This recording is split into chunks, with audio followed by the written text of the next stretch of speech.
আমার তো ঠিক লাগছে দেখতে, সত্যি বলতে।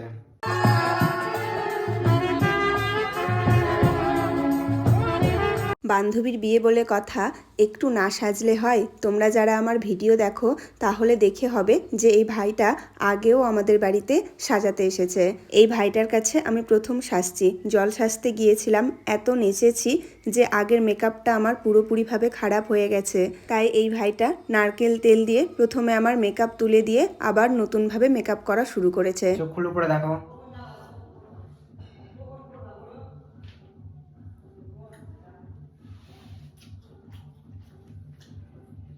মেকআপ করতে আমার কিন্তু অনেক ভয় লাগে, কেননা অনেকেই গায়ের স্কিন টোন থেকে মুখটা একেবারে সাদা করে দেয়। তাই আমি ভাইটাকে বারবার করে বলছিলাম যেন আমার হাত পা থেকে মুখটা বেশি সাদা না হয়ে যায়, একটু কালো হলেও চলবে।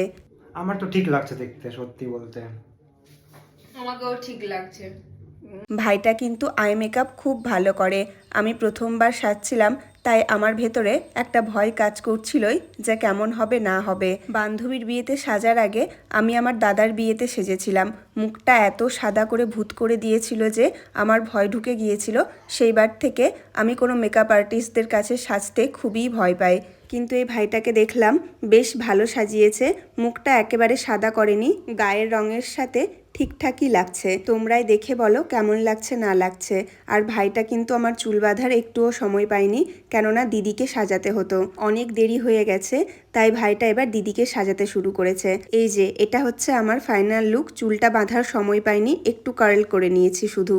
আর আমার বান্ধবীকে দেখো কি মিষ্টি লাগছে তাকে দেখতে, তাকে কিন্তু অনেক সুন্দরভাবে সাজিয়েছে। আমার এক বান্ধবী তাকে সাজিয়েছে, সে সাজাতে খুব ভালো পারে। আর এই যে দেখো এদিকে বর চলে এসেছে।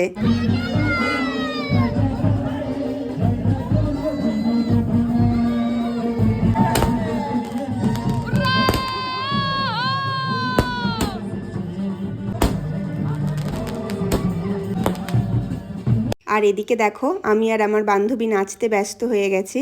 আমাদের মধ্যে শুভ দৃষ্টি হয় না, বর যখন আসে তখনই বউকে বাইরে নিয়ে এসে বরকে দেখানো হয়, এটাই হচ্ছে আমাদের মধ্যে শুভ দৃষ্টি। কনে দূর থেকেই বরকে দেখে নিয়েছে। এখানে এবার চলছে বরবরণ পর্ব। তারা অনেক ছোট থেকেই প্রেম করছে, প্রায় 12 বছর হবে আজ তাদের এই ভালোবাসাটা পূর্ণতা পাবে। এই ভিডিওটা এখানেই শেষ করছি। বিয়ের ভিডিওগুলো তোমরা আমার চ্যানেলে শর্টসে দেখতে পাবে। আজকের মতো এইটুকুই।